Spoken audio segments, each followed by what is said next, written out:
Это программа «Актуальное интервью», в студии Иван Лазаренко. Здравствуйте. 9 декабря отмечается Международный день борьбы с коррупцией.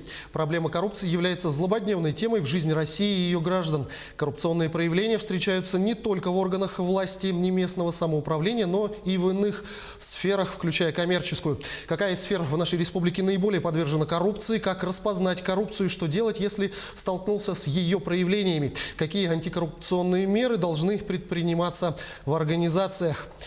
Эти и другие вопросы мы обсудим сегодня с прокурором отдела по надзору за исполнением законодательства о противодействии коррупции прокуратуры республики, младшим советником юстиции Андреем Литояном. Здравствуйте, Андрей Владимирович. Здравствуйте. Скажите, каковы главные признаки коррупции и каковы ее последствия? Вообще коррупция – это сложное юридическое явление, но в обыденном понимании ее всегда связывают с государственной муниципальной службой. То есть, когда лицо, наделенное определенной властью, ее использует для своих целей, для обогащения себя, так и своих родственников, либо иных близких лиц. В самом сейчас раскрытом определении указаны основные признаки. Это надлежащий субъект, использование власти в своих интересах, ну и, соответственно, это корысть. Корысть – это одно из важных элементов состава коррупции, которое отграничивает данный состав от других должностных преступлений. Потому что если преступление совершается по мотиву карьеризма, скажем так, то в данном случае это не будет коррупцией, но будет должностным преступлением. Поэтому обязательно для коррупции это наличие субъекта, определенные выполненные им обязанности, действия совершенные, ну и, соответственно, корысть. То, что это его направленность, это обогащение как себя, так и близких родственников. Факты коррупции, они просматриваются также и не только в государственном секторе, они также и возникают в коммерческой сфере, ну и в других, конечно, отраслях. Для коммерции это, конечно, когда у нас руководитель, осуществляя управленческие функции, незаконно осуществляет их от имени этой организации. Если эти факты имеют место быть, то в данном случае совершает коррупционный проступок, который преследуется в том числе и уголовным, и административным законодательством. Что самое главное, и точнее, что самое основное боятся у нас лица, которые совершают коррупционные факторы, это, конечно, риск разоблачения. Ответственность, она предусмотрена законом о противодействии коррупции и включает в себя как уголовную, так и административную, гражданско-правовую и дисциплинарную. Если касаемо уголовной, то в данном случае ответственность предусмотрена за совершение таких составов. Ну, это, к примеру, злоупотребление служебными полномочиями, превышение должностных полномочий, коммерческий подкуп, получение взятки, дача взятки, посредничество в нем. Что касается административных составов, то в данном случае ответственность возникает в случае, если совершается действие вознаграждения от имени юридического лица, если, допустим, принимается на работу бывший государственный муниципальный служащий в нарушении установленного порядка, если на сайте органов власти не размещаются сведения о доходах, расходах, которые предоставляют лица, замещающие те или иные должности. Что касается дисциплинарной ответственности, то здесь в данном случае у нас спектр такой, что от замечания вплоть до увольнения в связи с утратой доверия принимается, соответственно, ответственность. И гражданско-правовой. Здесь можно предусмотреть такие моменты, такие следствия, как признание сделки недействительной, либо, допустим, обращение в доход государства имущества, происхождение которых, законность происхождения которых у нас служащий доказать не может. Скажите, а много ли нарушений выявляется в ходе надзора за исполнением антикоррупционного законодательства и всегда ли виновные лица несут ответственность за допущенные нарушения? Да, у нас получается в этом году в порядке прокурорского надзора выявлено около 2000 нарушений законодательства о противодействии коррупции. К наиболее распространенным относятся нарушения, такие как представление неполных недостоверных сведений о доходах, расходах, об имуществе и обязательствах имущественного характера, либо вообще не предоставление этих сведений. Также принимались меры по приведению муниципальной и региональной нормативной базы в соответствии с федеральным законодательством. Кроме того, принимались меры по привлечению людей к уголовной ответственности за незаконное совершение действий при освоении бюджетных средств. в том числе привлекали также за совершение публичных функций при заключениях сделок в условиях заинтересованности и так далее. То есть спектр нарушений достаточно широк, большой, и у нас получается в результате принятых мер, а мы принимаем всегда максимально, стараемся принимать исчерпывающие меры прокурорского реагирования, по результатам их рассмотрения в текущем году привлечено более 340 лиц к административной дисциплинарной ответственности, а по материалам прокурорских проверок возбуждено 26 уголовных дел, большинство из них, которых находятся в производстве и контролируются прокуратурой. Скажите, а какими должны быть действия граждан, если они стали очевидцем коррупционного поступка, совершенного, например, чиновником, либо граждане сами стали участником такого поступка?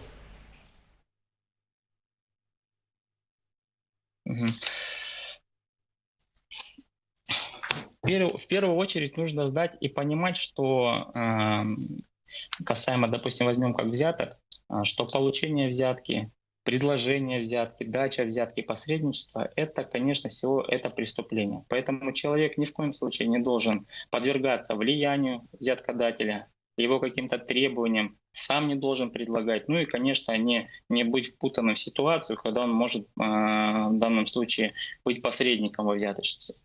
Об этом нужно всегда помнить и об этом нужно всегда сообщать, если с такими фактами встречаетесь. Вот. Но в первую очередь, если такие факты появились и вам что-то кто-то предлагает, от вас что-то требует, то, конечно, нужно что сделать? Нужно внимательно выслушать, понять все условия, требования. При наличии технических возможностей телефона или диктофона этот разговор записать обязательно.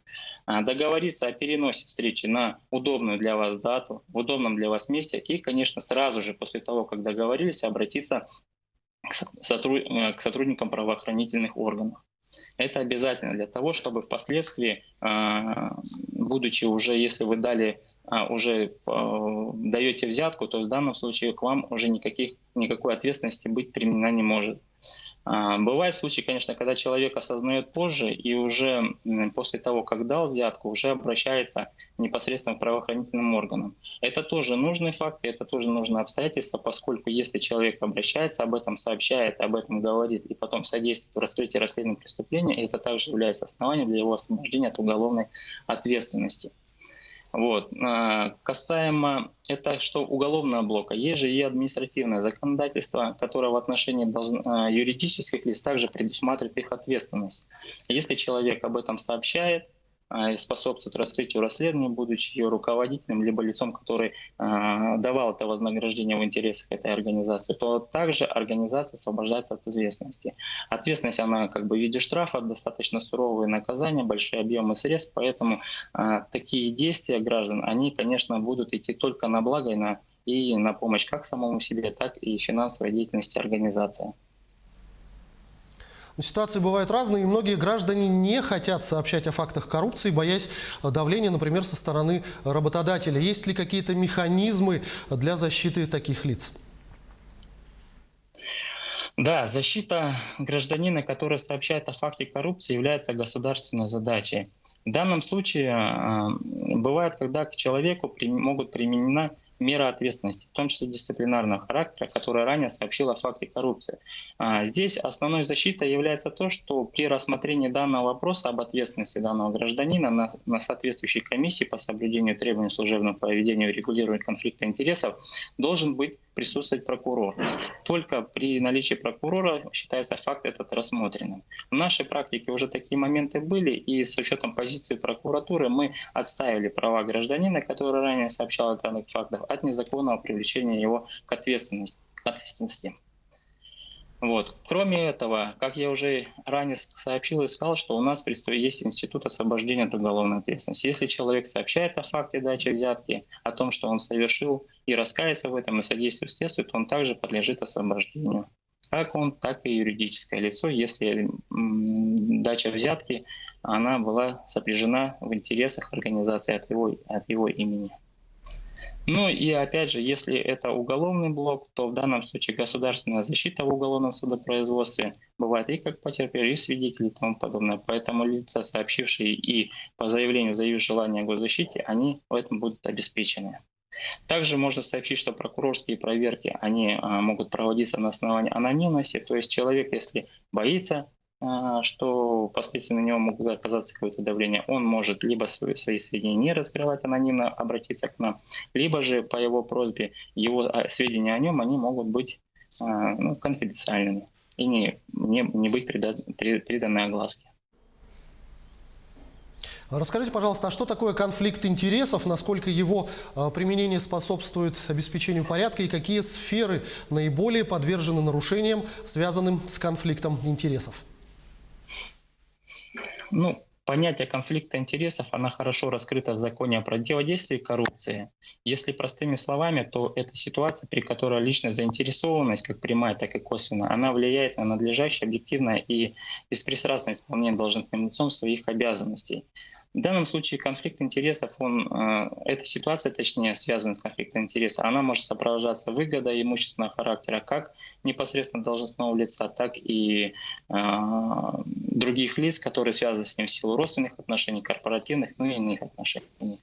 Вот. В основном у нас конфликт интересов, они сопряжены при выполнении управленческих функций в отношении родственников, при продвижении по службе, карьерном росте родственников, а также при совершении сделок в условиях заинтересованности. И другие факты, которые у нас указывают на то, что существует и может прослеживаться связь между публичными и частными интересами в интересах непосредственно данного должностного лица и связанных с ним людей. В качестве примеров таких фактов у нас уже были факты увольнения в связи с утратой доверия по конфликту интересов. Данные факты у нас скрывались. В этом году у нас Мегино-Кангаласская прокуратура. По представлению прокуратуры Кангаласского, получается, прокуратуры был лишен полномочий глава одного из муниципальных образований, который, не уведомив главу о заинтересованности, перечислил субсидию подконтрольную ему организацию свыше 300 тысяч рублей. Об этом никого в курс не поставил, соответственно, допустил конфликт интересов и в установленном порядке не принял мер по его урегулированию. В связи с чем по результатам рассмотрения этого представления он был досрочно лишен полномочий своих. А вот этот институт увольнения должностных лиц в связи с утратой доверия, я так понимаю, такие случаи на территории нашей республики имеются. Об одном из них вы только что рассказали. А в каких случаях применяется данный институт и в каких сферах он чаще всего встречается? У нас конфликтная ситуация возникает в основном в бюджетных правоотношениях, также в сфере размещения заказов для государственных муниципальных нужд, а также при использовании государственного муниципального имущества. Это наиболее частые сферы, где эти у нас проступки совершаются. Что касается уволенных, да, у нас, если взять период с 2019 года по настоящее время, то 28 лиц уволены в связи с утратой доверия. Наиболее распространяемые основания, точнее вид, за который люди привлекаются к этому виду ответственности, это неисполнение обязанностей, ограничений, запретов, которые установлены антикоррупционным законодательством. Если, к примеру, допустим, у нас в том году было более 20 лиц из числа депутатов органов местного управления лишены полномочий своих, лишены своего мандата ввиду того, что они не предоставились справки о доходах, расходах за отчетный период. Также совершаются деяния, как я уже ранее сказал, когда заключаются, бывают контракты, совершаются сделки в условиях заинтересованности, и лица, в обязанности которые входят регулировать эти факты, они никаких мер не принимают. За эти, конечно, нарушения мы принимаем меры реагирования и ставим вопрос об либо увольнении в связи с утратой доверия, либо досрочном прекращении полномочий.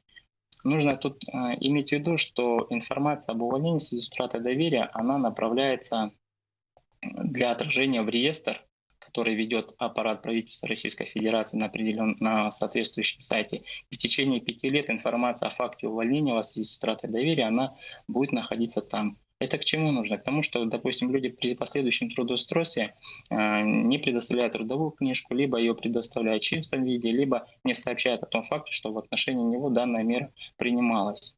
Вот. Ну а поскольку реестр он ведется, и поскольку все сведения о лицах туда загружаются, то данная информация она имеется на соответствующем сайте, и работодатель при необходимости может туда заглянуть, посмотреть и увидеть о том, что работник, который претендует на должность, ранее был уволен за совершение коррупционных поступков. Я думаю, данное обстоятельство послужит важным ключевым фактором в том, чтобы принимать либо не принимать данного работника.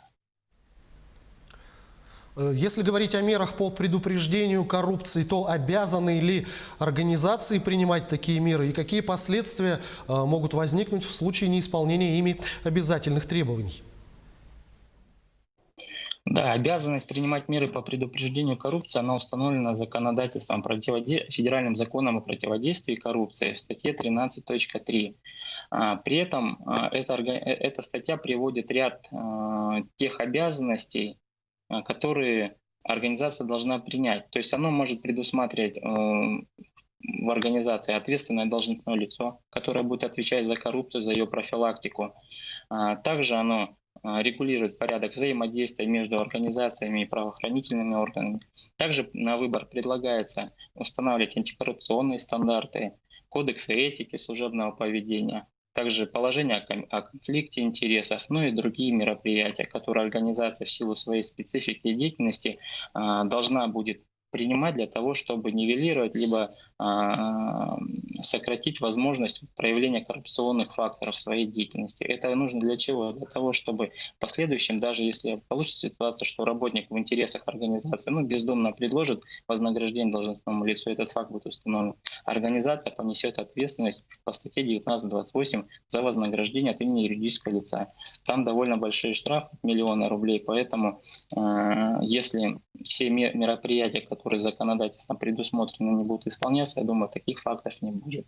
Но вообще за неисполнение этой обязанности руководители либо иное ответственное лицо могут быть привлечены к дисциплинарной ответственности. Андрей Владимирович, я благодарю вас за эту беседу. Спасибо, что ответили на наши вопросы. Всего вам доброго.